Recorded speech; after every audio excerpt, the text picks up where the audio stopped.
Hello दोस्तों, नमस्कार। उन्नयन ज्ञान जीएस एकेडमी पर आप सभी का स्वागत है।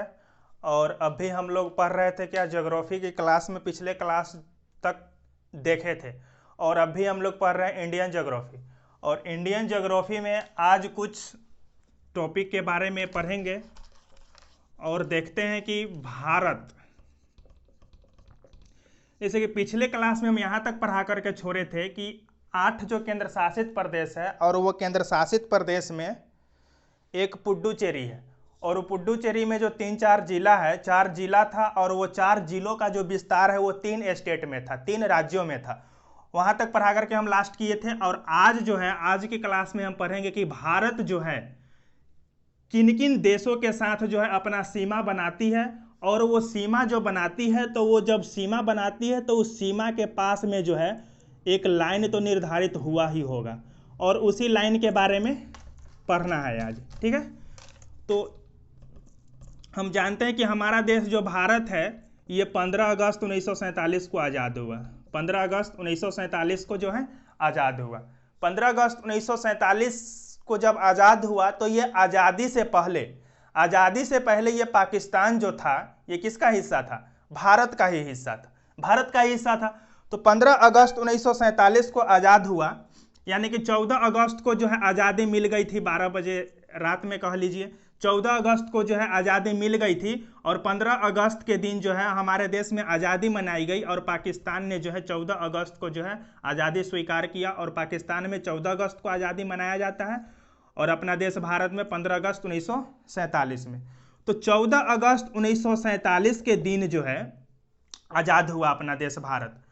और 15 अगस्त को आज़ादी मनाया गया, और इससे ठीक 2 दिन बाद 17 अगस्त को, आज़ादी के ठीक 2 दिन बाद 17 अगस्त 1947 को जो है, जब भारत और पाकिस्तान के बीच बंटवारा हुआ था, तो 17 अगस्त 1947 के दिन सर जे रेडक्लिफ की अध्यक्षता में एक मीटिंग की गई, है कि नहीं? सर जे रेडक्लिफ की अध्यक्षता में एक मीटिंग की गई, और उस मीटिंग में ये कहा गया कि भारत और पाकिस्तान के बीच जो है एक सीमा, मतलब ये लाइन रहना चाहिए, सीमा, बाउंड्री लाइन रहना चाहिए। तो ये सर जे रेडक्लिफ इस मीटिंग में ये अध्यक्ष थे, इन्हीं की अध्यक्षता में जो है यह मीटिंग किया गया था 17 अगस्त 1947 को। और उसी दिन जो है ये सर जे रेडक्लिफ जो है ये उठा, और भारत और पाकिस्तान के बीच जो है एक बाउंड्री लाइन ऐसे करके जो है निर्धारित कर दिया। और पता नहीं ये जो रेडक्लिफ था ये किस चीज के नशे में चूर था, भांग का नशा किया था कि शराब का, वो तो पता नहीं।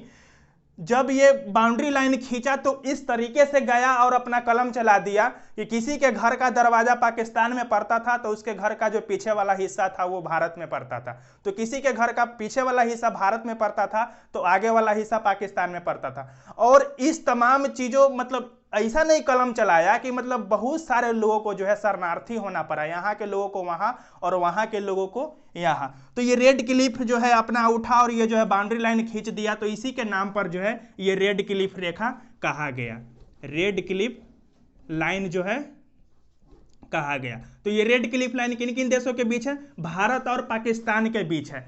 और यह जो रेखा खींचा गया था रेडक्लिफ रेखा, और ये जो रेडक्लिफ रेखा जो खींचा गया था इसमें जो है ब्रिटेन का हस्तक्षेप था। किसका हस्तक्षेप था? ब्रिटेन का हस्तक्षेप था। और किसी दो देशों के बाउंड्री के बीच, सीमा के पास जो रेखा खींचा जाता है और वो रेखा निर्धारित करने में अगर किसी दूसरे देश ने हस्तक्षेप किया है या रेखा निर्धारित किया है तो वैसी रेखा को कहते हैं अध्यारोपित रेखा। अध्यारोपित रेखा बोले तो किसी दूसरे देश ने जो है रोपित कर दिया, जबरदस्ती अध्यारोपित कर दिया है। तो ये जो रेडक्लिफ रेखा जो है ये कैसी रेखा है? तो ये एक प्रकार का अध्यारोपित रेखा है, क्योंकि ब्रिटेन के हस्तक्षेप के द्वारा जो है यह रेखा भारत और पाकिस्तान के बीच खींचा गया था। यहां तक कोई दिक्कत नहीं है, रेडक्लिफ रेखा के बारे में समझ गए। और ये खींचा कब गया? 17 अगस्त 1947 को। इसके आगे देखते हैं, एक है मैकमोहन रेखा। मैकमोहन रेखा, ये मैकमोहन रेखा जो है भारत और चीन के बीच है, भारत और चीन के बीच। तो क्या भारत और चीन के बीच है? तो क्या भारत के यहाँ जो है ये लद्दाख है, यहाँ से लेकर के यहां से लेकर के ऐसे ऐसे करके करके यहां तक खींचा हुआ है, तो नहीं, ये मैकमोहन रेखा का जो विस्तार है, जब आप इंडियन ज्योग्राफी में देखेंगे भारत के नक्शा में, तो उसमें है अरुणाचल प्रदेश, अरुणाचल प्रदेश, अरुणाचल प्रदेश। तो ये मैकमोहन रेखा जो है अरुणाचल प्रदेश और चीन के बीच खींचा गया है, अरुणाचल प्रदेश और चीन के बीच खींचा गया है। और ये मैकमोहन रेखा अरुणाचल और प्रदेश, हाँ, अरुणाचल प्रदेश और चीन के बीच खींचा गया, तो कह सकते हैं भारत और चीन के बीच है, ठीक है। और अरुणाचल प्रदेश का एक पुराना नाम है नेफा।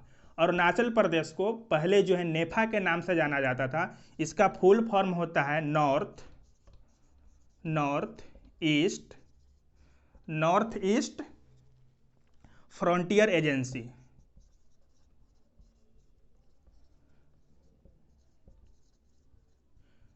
नेफा का फुल फॉर्म क्या है? नॉर्थ ईस्ट फ्रंटियर एजेंसी, ये याद रहना चाहिए। और नेफा को किस नाम से जाना जाता था? अरुणाचल प्रदेश को पहले नेफा के नाम से जाना जाता था। तो ठीक है, याद रखिएगा, मैकमोहन रेखा जो है अरुणाचल प्रदेश से चीन के बीच खींचा गया है, यानी कि भारत और चीन के बीच ये हाँ, ये रेखा है मैकमोहन रेखा, भारत और चीन के बीच। उसके बाद एक और रेखा है डुरांड रेखा, ड्यूरांड रेखा।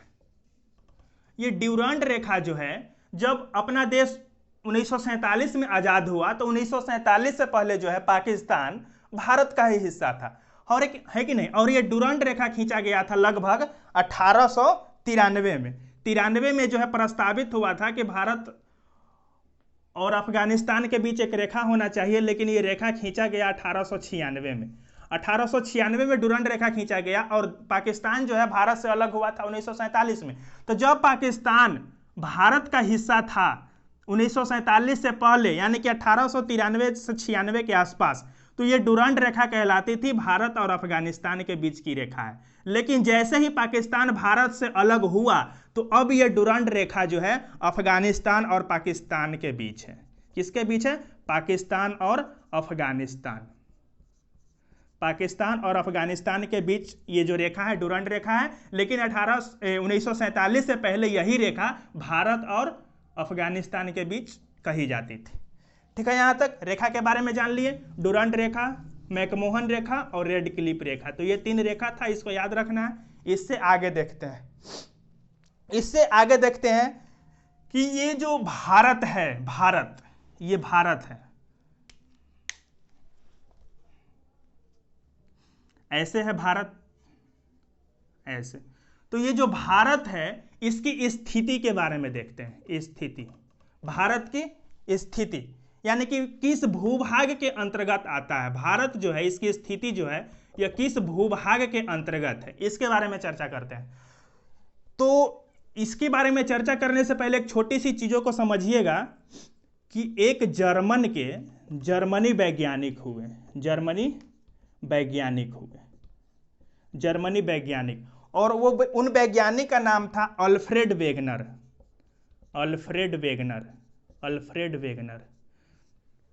ठीक है, अल्फ्रेड वेगनर। और ये अल्फ्रेड वेगनर जो है, जब ये जलवायु परिवर्तन के सिद्धांत के बारे में अध्ययन कर रहे थे, जलवायु परिवर्तन के सिद्धांत के बारे में जब ये अध्ययन कर रहे थे अल्फ्रेड वेगनर, अभी हम इस मैप पर देखेंगे तो 7 महादेश है, यानी कि 7 प्लेट कह सकते हैं। एक दक्षिण अमेरिका हो गया, उत्तर अमेरिका हो गया, उसके बाद एशिया, यूरोप, अफ्रीका, उसके बाद अंटार्कटिका और ऑस्ट्रेलिया। तो ये जो 7 जो महाद्वीप है, 7 देश कह सकते हैं, या 7 प्लेट जो अभी दिख रहे हैं यहाँ पर। तो जब ये अल्फ्रेड वेगनर जलवायु परिवर्तन के सिद्धांत के बारे में चर्चा कर रहे थे, तो उन्होंने ये पाया कि ध्रुवीय क्षेत्र में, ये जो ध्रुवीय क्षेत्र है, यहाँ पर बर्फ है, मतलब बर्फ का निक्षेप है, और विषुवतीय क्षेत्र जो है वहां पर कोयला का निक्षेप है। किसका? विषुवतीय क्षेत्र में कोयला का निक्षेप है, और अंटार्कटिका यानी कि ध्रुवीय क्षेत्र में जो है बर्फ ही बर्फ का निक्षेप है। तो जब ये अल्फ्रेड वेगनर जब ये जलवायु परिवर्तन के सिद्धांत के बारे में अध्ययन कर रहे थे, तो उन्होंने ये स्पष्ट किया, ये पाया से अभी जो ये 7 प्लेट, 7 महादेश अलग अलग दिख रहे हैं, क्या आज से 250 मिलियन साल पहले या बहुत हजारों करोड़ों साल पहले जो है क्या इसी प्रकार थे? तो उन्होंने ये पाया कि लगभग 250, कहीं कहीं आपको 225 भी लिखा हुआ मिलेगा। तो 250 या 225 मिलियन वर्ष पूर्व, 225 मिलियन वर्ष पूर्व जो है ये जो महादेश अलग अलग दिख रहे हैं ये अलग अलग नहीं थे। 225 मिलियन वर्ष पूर्व जो है ये महाद्वीप अलग अलग नहीं थे, महादेश अलग अलग नहीं थे, प्लेट अलग अलग नहीं थे, ये सब जो है आपस में सटे हुए थे। और आपस में कैसे सटे हुए थे? तो उन्होंने ये बताया कि 250 मिलियन वर्ष पूर्व जो है, कौन? अल्फ्रेड वेगनर साहब, कि ये जो स्थिति जो है संपूर्ण पृथ्वी की जो स्थिति है वो इस आकृति की थी। किस आकृति की थी? इस आकृति की थी। ठीक है, इस आकृति की थी और इसको कहा जाता था पेंजिया। पेंजिया कहा जाता था। क्या कहा जाता था? पेंजिया। और इस पेंजिया के चारों तरफ, इस पेंजिया के चारों तरफ जो है जल था, जल ही जल था। इस पेंजिया के चारों तरफ जो है जल ही जल था और इसको कहा गया पैंथालासा। पैंथालासा। तो इस संपूर्ण प्लेट की जो आकृति थी वो इस आकृति की तरह थी, लगभग 2.5 मिलियन वर्ष पूर्व, 250 मिलियन वर्ष पूर्व, और इस आकृति को पेंजिया कहा गया। और ये जो जलीय जो भूभाग था, जलीय भूभाग, ये जलीय भूभाग को कहा गया पैंथालासा। फिर हजारों करोड़ों वर्षों बाद जो है इस पेंजिया इस पेंजिया के अंदर कई प्रकार के अभिक्रिया हुए, कई प्रकार के उथल पुथल हुआ, रिएक्शन हुआ, अभिक्रिया हुआ, परिवर्तन हुआ। और इस परिवर्तन के दौरान ये पेंजिया टूटना प्रारंभ किया। टूटना प्रारंभ करने का मतलब खिसकना प्रारंभ किया, खिसकना प्रारंभ किया, है कि नहीं? और जब ये खिसकना प्रारंभ किया, इसमें जब विखंडन होना शुरू हुआ तो ये पेंजिया जो है उत्तर की ओर खिसका।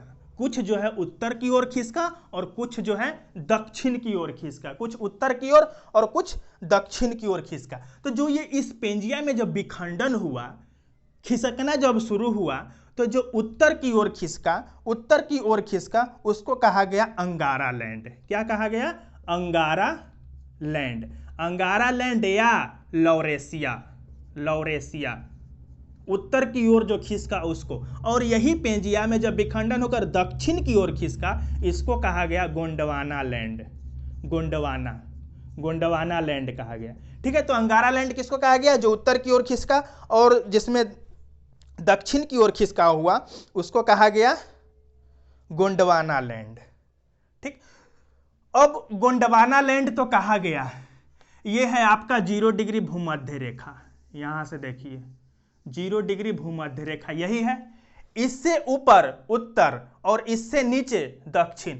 तो जब यहां से ऊपर की ओर खिसका ये पेंजिया, ऊपर की ओर खिसका, उसको तो अंगारा लैंड कहा गया, और दक्षिण की ओर खिसका उसको गोंडवाना लैंड कहा गया। लेकिन भारत की स्थिति जब आप देखिएगा, यहां पर भारत को देखिएगा तो इस रेखा के संदर्भ में देखिएगा तो भारत कहां है? ऊपर की में, मतलब अंगारा लैंड का हिस्सा है। एशिया, यूरोप, अफ्रीका, अफ्रीका नहीं, एशिया हो गया, यूरोप हो गया, उसके बाद उत्तर अमेरिका, ये सब जो है ये सब अंगारा लैंड के हिस्सा है। वहीं दक्षिण अमेरिका, उसके बाद अफ्रीका, ऑस्ट्रेलिया और अंटार्कटिका, ये चारों जो है ये नीचे यानी कि गोंडवाना लैंड का हिस्सा है। तो भारत को जब हम यहाँ देखते हैं तो भारत नजर आता है कि ये जो है अंगारा लैंड यानी कि लौरेसिया का हिस्सा इसमें नजर आता है। लेकिन ऐसा नहीं है। ऐसा इसलिए नहीं है कि आप इधर देखिएगा गोंडवाना लैंड में तो आपको यहाँ पर एक मेडागास्कर द्वीप दिखेगा। यहाँ पर आप मैप में देखिएगा तो मेडागास्कर द्वीप दिखेगा। तो ये जो भारत जो है अब भी जो इसकी स्थिति है यहाँ, ये पहले भारत यहाँ नहीं था। ये भारत जो है मेडागास्कर द्वीप का हिस्सा था। और मेडागास्कर द्वीप कहाँ है? तो मेडागास्कर जो है यहाँ गोंडवाना लैंड में है मेडागास्कर, और भारत जो है मेडागास्कर द्वीप का ही हिस्सा था। तो भारत जो है यहाँ से टूट करके, मेडागास्कर द्वीप से टूट करके अलग हुआ है और यहां से अलग होने के बाद जो है वहां पहुंचा है। इसलिए जो है भारत को कह सकते हैं ये जो गोंडवाना लैंड का हिस्सा है, न कि अंगारा लैंड का। अंगारा लैंड का क्यों नहीं है? क्योंकि ये पहले जो है मेडागास्कर द्वीप का ही हिस्सा था। और मेडागास्कर कहां है? तो मेडागास्कर जो है यहां है, गोंडवाना लैंड का हिस्सा है। ठीक है, इसलिए जो भारत की जो स्थिति है कहां है, तो अब तो स्पष्ट हो गया होगा कि भारत को कहते हैं ना गोंडवाना लैंड का हिस्सा है। तो यहां से तो स्थिति स्पष्ट हो गया कि भारत किस लैंड का हिस्सा है? गोंडवाना लैंड का हिस्सा है, मेडागास्कर द्वीप का हिस्सा होने के कारण। ठीक, इससे आगे देखते हैं। अब भारत की स्थिति तो पता चल गया। अब इससे आगे देखते हैं कि भारत का सबसे प्राचीनतम भूभाग कौन है। भारत का प्राचीनतम बोले तो सबसे पुराना भूभाग, सबसे पुराना। तो देखिए ये हुआ आपका भारत।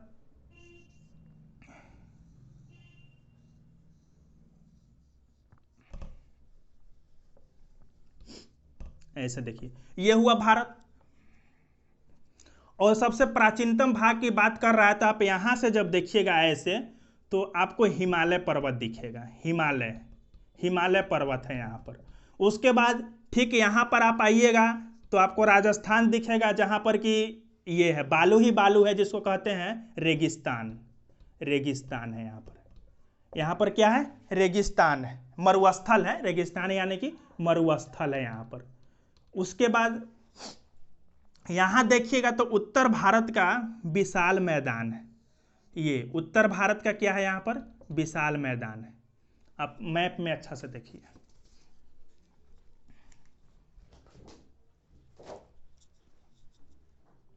ये रहा। यहाँ पर क्या है? राजस्थान में मरुस्थल है। यहाँ पर मरुस्थल ही मरुस्थल है। उसके बाद ये जो है ये अगर इसको आप हम उलट करके दिखाएंगे नेचुरल प्राकृतिक मानचित्र में, तो यहाँ पर आपको दिखेगा कि ये क्या है? हिमालय पर्वत है। हिमालय पर्वत है और यहाँ पर थार हिमालय पर्वत ऐसे दिख रहा है। ठीक है, तो नेचुरल मानचित्र में देखिएगा तो आपको हिमालय पर्वत दिखेगा। अब ऐसे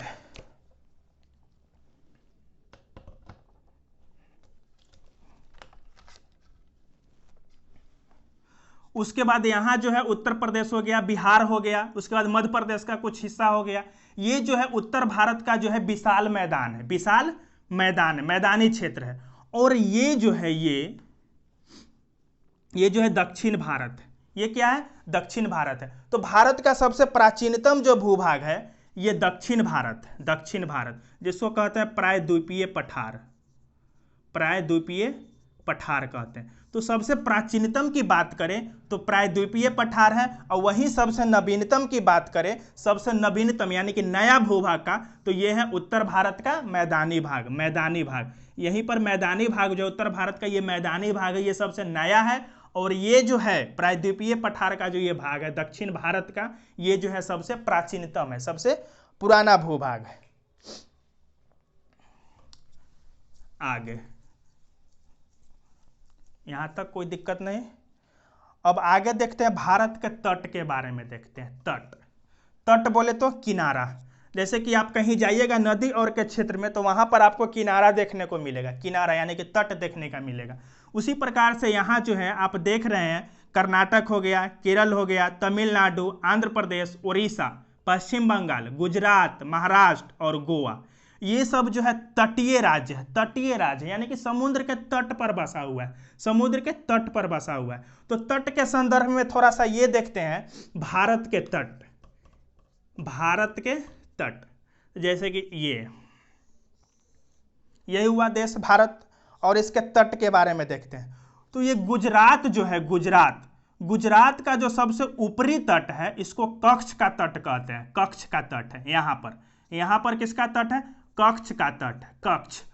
और निचली जो भाग है, नीचे वाला ये जो है इसको कहते हैं काठियावाड़ का तट। काठियावाड़ का तट, ये हो गया आपका काठियावाड़ का तट। और ऊपर का जो हिस्सा है उसको कहते हैं कच्छ का तट। गुजरात के ऊपरी हिस्सा को कच्छ का तट कहते हैं। और यहां पर ये जो इधर वाला हिस्सा हुआ इसको पूर्वी भाग कहते हैं, और इधर वाले हिस्सा को पश्चिमी भाग कहते हैं। तो पूर्वी जो भाग है, पूर्वी भाग को कहते हैं कोरोमंडल तट। कोरोमंडल तट कहते हैं। और पश्चिमी भाग को कहते हैं मालाबार तट। लेकिन इतना से काम चलने वाला नहीं है कि केवल पूर्वी भाग को याद कर ले कोरोमंडल तट और पश्चिमी भाग को याद कर ले मालाबार तट। इतना से काम चलने वाला नहीं है। इसको और विस्तार से जब देखेंगे तो जो ये केरल जो है, और कर्नाटक, गोवा और महाराष्ट्र और गुजरात, इधर ये हो गया, और इधर तमिलनाडु, आंध्र प्रदेश, उड़ीसा और पश्चिम बंगाल। तो इसके संदर्भ में जब हम तट की बात करेंगे यहाँ पर, तो आपको दमन से गोवा, दमन जब आप देखिएगा यहाँ पर है, दादरा और नगर हवेली और दमन और दीव, दमन से लेकर के गोवा तक, दमन से लेकर के गोवा, दमन से लेकर के गोवा तक के तट को जो है कोंकण तट कहते हैं। कोंकण तट कहते हैं। कौन तट कहते हैं? कोंकण तट कहते हैं। कहां से कहां? याद रखना है, दमन से लेकर के गोवा तक के तट को कोंकण तट कहते हैं। उसके बाद गोवा से, उसके बाद गोवा से, गोवा से ये गोवा रहा, गोवा से ये कर्नाटक के मंगलुरु, यहां पर देखिएगा आप मानचित्र में तो आपको मंगलौर दिखाई देगा। तो गोवा के, गोवा से लेकर के कर्नाटक के मंगलौर, गोवा से कर्नाटक, कर्नाटक के मंगलुरु, मंगलुरु, इस तट को कहते हैं केनरा तट। कौन तट कहते हैं? केनरा तट कहते हैं। ये सबको याद रखना है। उसके बाद मंगलुरु से लेकर के कन्याकुमारी, मानचित्र में जब आप यहां देखिएगा तो सबसे नीचे आपको कन्याकुमारी मिल जाएगा, है कि नहीं? तो ये मंगलुरु से लेकर के कन्याकुमारी, मंगलुरु से कन्याकुमारी, मंगलुरु, और मंगलुरु कहाँ है? कर्नाटक में। तो मंगलुरु से कन्याकुमारी से लेकर के तट को कहते हैं मालाबार तट, मालाबार तट। तो ये जो तट हुआ, तीन तट, ये हुआ पश्चिमी घाट श्रेणी का, पश्चिमी घाट श्रेणी का तट हुआ। इसको ऐसे भी कह सकते हैं, कन्याकुमारी से लेकर के, कन्याकुमारी से कर्नाटक के मंगलुरु के तट को, यहां से लेकर के यहां तक को कहते हैं मालाबार तट। उसके बाद कर्नाटक के मंगलुरु के तट से लेकर के गोवा के तट को कहते हैं केनरा तट, और उसके बाद गोवा के तट से लेकर के जो है दमन, दमन तक को कहते हैं कौन तट? कोंकण तट कहते हैं। तो ये तट पूर्व, ये पश्चिमी घाट श्रेणी का तट था। अब पूर्वी घाट श्रेणी का तट देखते हैं, पूरब।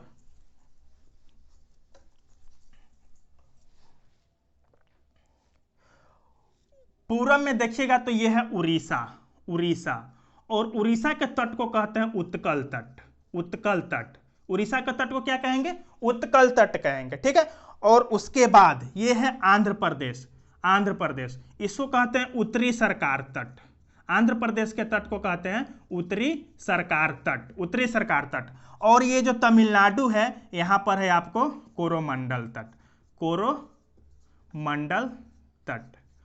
अब इस तरफ से जो है नदी के संबंध में भी पूछा जाता है कि कौन नदी से लेकर के किस नदी तक के तट को क्या कहते हैं। तो आप यहां पर देखिएगा पश्चिम बंगाल के पास, यहां पर उड़ीसा के पास में, पश्चिम बंगाल और उड़ीसा के पास देखिएगा तो आपको स्वर्ण नदी मिलेगा, स्वर्ण नदी बहती है उस क्षेत्र में। तो स्वर्ण नदी से लेकर के महानदी, महानदी कहाँ बहती है? उड़ीसा में बहती है। तो स्वर्ण नदी से लेकर के महानदी के तट को कहते हैं उत्कल तट, उत्कल, ये नदी के संदर्भ में। स्वर्ण नदी से लेकर के महानदी के तट को क्या कहते हैं? उत्कल तट। उसके बाद महानदी से, महानदी से कृष्णा नदी, कृष्णा नदी, महानदी से कृष्णा नदी के तट को कहते हैं उत्तरी सरकार तट, उत्तरी सरकार, उत्तरी सरकार तट। उसके बाद कृष्णा नदी से, कृष्णा नदी से जो है, कृष्णा नदी से कन्याकुमारी, कृष्णा नदी से कन्याकुमारी, कृष्णा नदी से कन्याकुमारी, ये यहां पर है। कृष्णा नदी से कन्याकुमारी के तट को कहते हैं कोरोमंडल तट। तो ये था पश्चिमी, हाँ पूर्वी, ये था पूर्वी, ये जो घाट श्रेणी है पूर्वी घाट श्रेणी का तट। और इससे पहले हम आपको बता दिए पश्चिमी घाट श्रेणी का तट। तो आपको ये तट याद रखना है कि कहां से कहां तक कौन तट कहते हैं। यहां से जो है डायरेक्ट प्रश्न एग्जाम में पूछे जाते हैं। भारत का तट हो गया। उसके बाद एक चीज और है, जल सीमा, जल सीमा।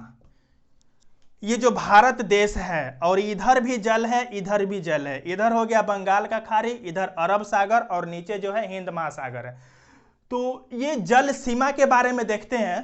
तो जल सीमा के बारे में जब ये देखेंगे हम, तो ये जो है नक्शा भारत का जब आप देखिएगा इस तरह से, तो ये जो तट जो है, तट आपको सीधा देखने में नजर आ रहा है। ये जो तट जो है ये सीधी नहीं है। आप यहां से देखिएगा तो ऐसे ऐसे ऐसे ऐसे ऐसे ऐसे टेढ़ी मेढ़ी नजर आ रही है, टेढ़ी मेढ़ी नजर आ रही है कि नहीं।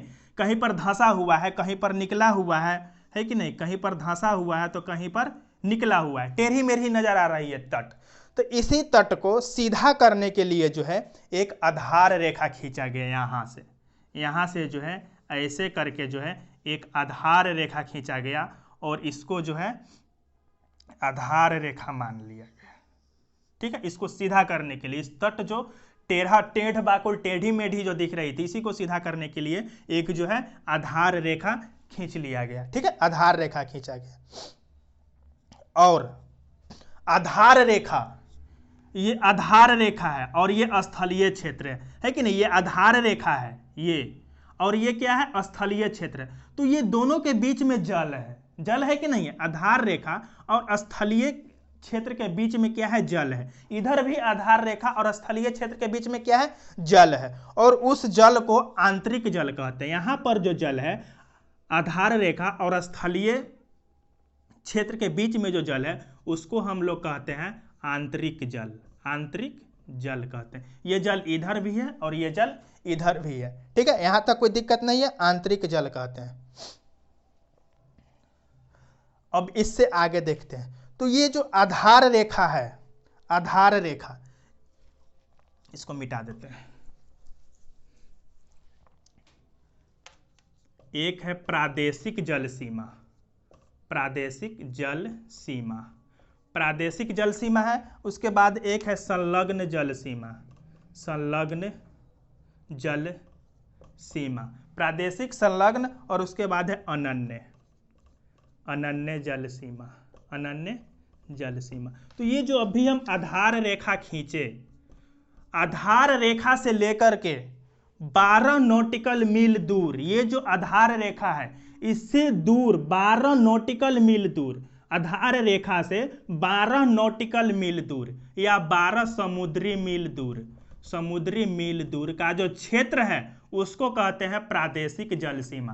प्रादेशिक जल सीमा किस क्षेत्र को कहेंगे, तो ये जो आधार रेखा खींचा गया है ये आधार रेखा से 12 समुद्री मील दूर तक के जो सीमा होगा उसको कहेंगे क्या, प्रादेशिक जल सीमा। उसके बाद जो संलग्न जल सीमा जो है ये भी आधार रेखा से 24 समुद्री मील की दूरी तक, आधार रेखा से, ऐसा नहीं कि इसे 12 समुद्री मील यहां से दूरी तय कर लीजिएगा फिर वहां से 24 सोचिएगा, नहीं, जो भी चीज यहां पर दूरी लिखा गया है आधार रेखा से ही लिखा गया है। तो आधार रेखा से 12 समुद्री मील की दूरी को कहेंगे प्रादेशिक जल सीमा, और आधार रेखा से 24 समुद्री मील को दूरी को कहेंगे संलग्न जल सीमा, है कि नहीं। और फिर आधार रेखा से 200 समुद्री मील की दूरी को कहेंगे अनन्य जल सीमा, 200 समुद्री मील की दूरी को कहेंगे अनन्य जल सीमा। तो ये तीन जो जल सीमा है, ये तीनों जल सीमा की ये दूरी को जो है आपको क्या करना है, याद रखना है। और मील के बारे में बता दे, एक मील जो होता है ये 1600 मीटर के बराबर होता है, 1600 मीटर के बराबर होता है एक मील। और एक नॉटिकल मील जो होता है या एक समुद्री मील, एक नॉटिकल मील कह लीजिए या एक समुद्री मील कह लीजिए, ये जो होता है 1852, लगभग 1852 किलोमीटर, यानी कि 1.852 किलोमीटर आपको हो जाएगा एक समुद्री मील में। ठीक है, ये चीज यहां से क्लियर हो गया। अब ये तीन को जो जल सीमा है, प्रादेशिक जल सीमा हो गया, संलग्न जल सीमा हो गया और अनन्य जल सीमा हो गया, ये तीनों जल सीमा में देखेंगे तो भारत को जो है कुछ जल सीमा में विशेष अधिकार है, कुछ जल सीमा में अधिकार नहीं है। जैसे कि आप यहां पर मान लीजिए, ऐसे समझिए कि मान लीजिए आपका अपना घर है, आपका अपना घर है या अपना रूम है, तो आपके अपने घर में पूरा अधिकार है, आपका जो मन करेगा वो चीज कीजिएगा, है कि नहीं। खाना खाने का मन होगा खाना खाइएगा, नहाने का मन होगा नहाइएगा, मोबाइल चलाने का मन होगा मोबाइल चलाइएगा, उछलने को जो भी मन होगा अपना घर में कीजिएगा। लेकिन वही अपने घर से दूर किसी रिलेटिव के यहाँ जाइएगा, आप अपने ससुराल चले जाइए, आप अपने ससुराल जैसे ही जाइएगा तो वहां पर आपका कुछ अधिकार तो रहेगा, लेकिन कुछ अधिकार जो है कम जाएगा, कुछ अधिकार कम जाएगा।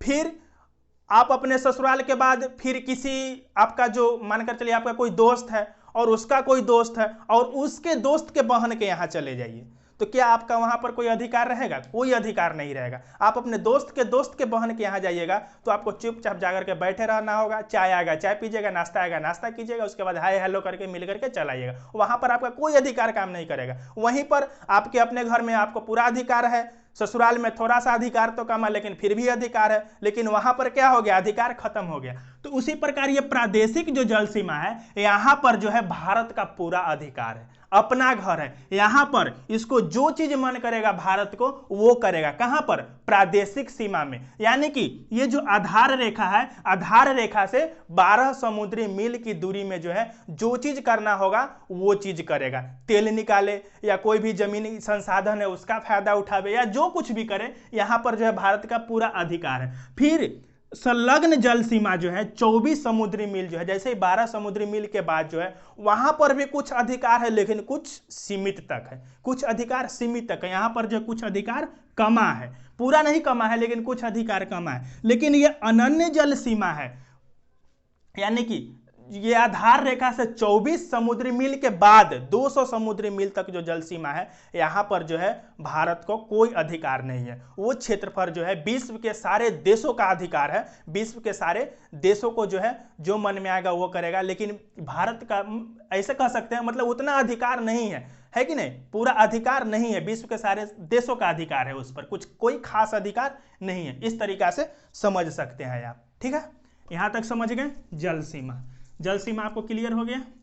इससे आगे देखते हैं, उसके बाद चैनल को समझ लेते हैं। चैनल, ये चैनल जो शब्द है, 8 degree channel, 9 degree channel, 10 degree channel, ये चैनल कोई नया शब्द नहीं है, ये पुराना शब्द ही है। जैसे कि ये 0 डिग्री जो भूमध्य रेखा है, इससे ऊपरी जो रेखा है उसको क्या कहते हैं? कर्क रेखा कहते हैं ना। इससे उत्तरी जो रेखा है 0 डिग्री भूमध्य रेखा से उत्तरी रेखा को उत्तरी कर्क रेखा कहते हैं। वही कर्क रेखा का जो है नाम चैनल कर दिया गया। 8 डिग्री उत्तरी कर्क रेखा, 9 डिग्री उत्तरी कर्क रेखा कहने में अच्छा नहीं ना लगेगा, इसीलिए जो है 8 degree channel, 9 degree channel, 10 degree channel ये सब कर दिया है। ठीक है, तो हमें लग रहा है चैनल के बारे में अगर आज पढ़ाएंगे तो 32 मिनट का क्लास हो गया है, इसमें जो है 15-20 मिनट टाइम लगेगा समझाने में। न तो 8 डिग्री 9 डिग्री तीन को तो चैनल बताना है, संक्षिप्त में बता देंगे किसको किससे अलग करता है तो उसमें मजा नहीं आएगा। थोड़ा विस्तार से समझने के लिए जो है 10-15 मिनट टाइम लगेगा, और 10-15 मिनट जब टाइम देंगे विस्तार से बताएंगे तो फिर क्लास क्या हो जाएगा? डबल हो जाएगा। तो ये चैनल के बारे में जो है कल की क्लास में विस्तार से समझेंगे। तो आज की क्लास को यहीं पर समाप्त करते हैं, और चैनल को सब्सक्राइब किया कीजिए, वीडियो को लाइक कीजिए अगर अच्छा लग रहा है तब। तो ठीक है दोस्तों, मिलते हैं अगले क्लास में। जय हिंद, जय बिहार।